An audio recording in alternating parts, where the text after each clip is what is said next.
Rachel, Rachel, the third of our matriarchs. What was she like? The first thing that we find out about Rachel seems very superficial. She's at the well. She is having trouble there. The trouble is that shepherds are preventing her from watering her sheep. Yaakov, who had escaped from his jealous brother Esav, appears on the scene, is able to lift the rock from the mouth of the well, and he gets a look at Rachel and he sees how beautiful she is. And something within him makes him realize that this is his wife. This is the one for whom he was created. He kissed her, and he decided he would do whatever he has to do if that will possibly lead to his marriage to her. The question is, what did he see and how did he see it? So if we look at this superficially, it's an interesting love story, sort of like the movie called Love Story, but no. Yaakov was a prophet. What he didn't see was just her physical beauty. He saw something else. In order to understand what he saw, I have to tell you something about Rachel. She was called the Akeret Habayit, the mainstay of the house.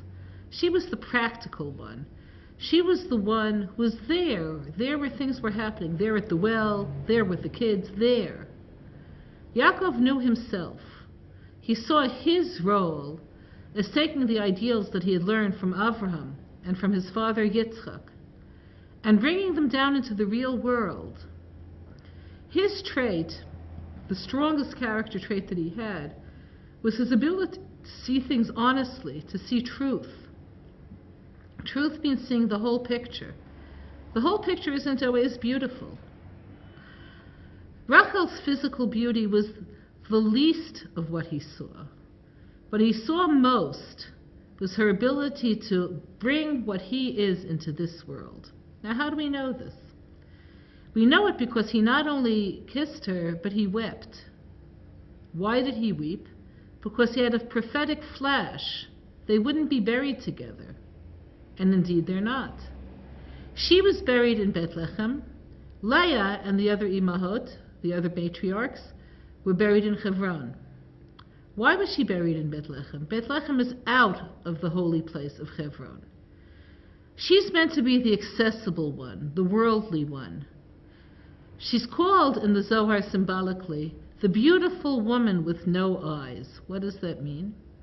It means that her beauty, her real spiritual beauty, which is the beauty the Zohar would talk about, wasn't the beauty of a visionary, somebody who had ideas about how things could be one day.